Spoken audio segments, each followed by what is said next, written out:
ওনার নামে একটা জঙ্গি সংগঠন করলো। জঙ্গি সংগঠন খুইলা জিহাদি বইটাই কিছু টেবিলে রাইখা ছবি টবি তুলবা।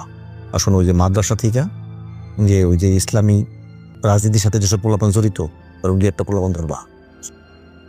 আপনি কি করবা ওই ভার্সিটি থেকেও আনবা যেগুলোর দাড়ি টুপি আছে এরকম কিছু ধরবা। দইরা মনে করো ওগুলি সাইজ করবা। সাইজ কইরা স্বীকার করাইবা যে এই মালের বক্তব্য শুনা ওরা জঙ্গি হয়ে গেছে। এরপরে ওরা ওই সংসদ ভবনে জঙ্গি হামলা করতে গেছে।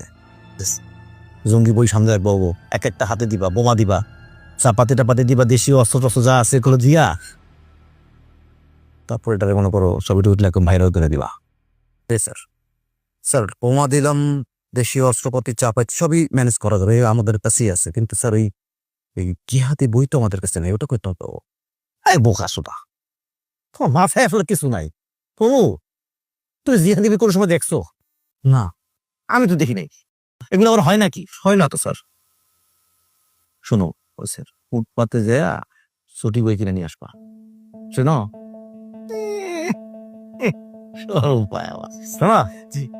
ছুটি বই আই না বলারটারে পাল্টাইয়া জিহাদি বই বানায় হারাইবা।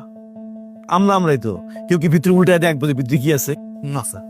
স্যার হ্যাঁ, ওই স্বীকারোক্তিমূলক জবানবন্দির জন্য ক্রসফায়ারে ভয় দেখাবো নাকি?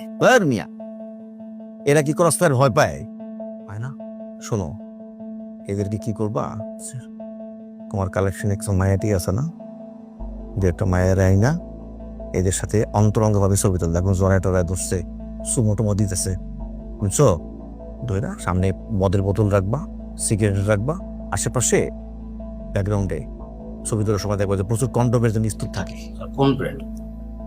আইখো একটা বিয়ে, তুমি যেটা ইউজ করো। দুর্বল জায়গায় হাত দিবা। দুর্বল জায়গা কোনটা? এইসব মানুষ সব মানতে রাজি, কিন্তু নিজের চরিত্র হারাক এইটা মানতে রাজি না। শোনো, আমি গেলাম। তুমি হুজুর, তাহলে আপনি লাস্টটা শেষ করেন। আমার তো আবার বোঝেনি, সব দিকে দেখতে হয়। আমি গেলাম তাহলে। হ্যাঁ মামুন সাহেব,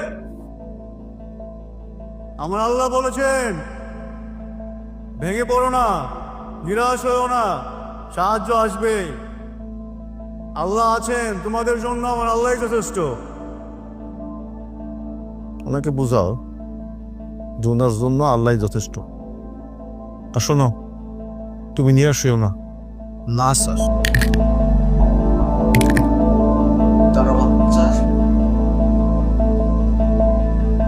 স্যারের সাথে উল্টো পাল্টা কথা বলছো।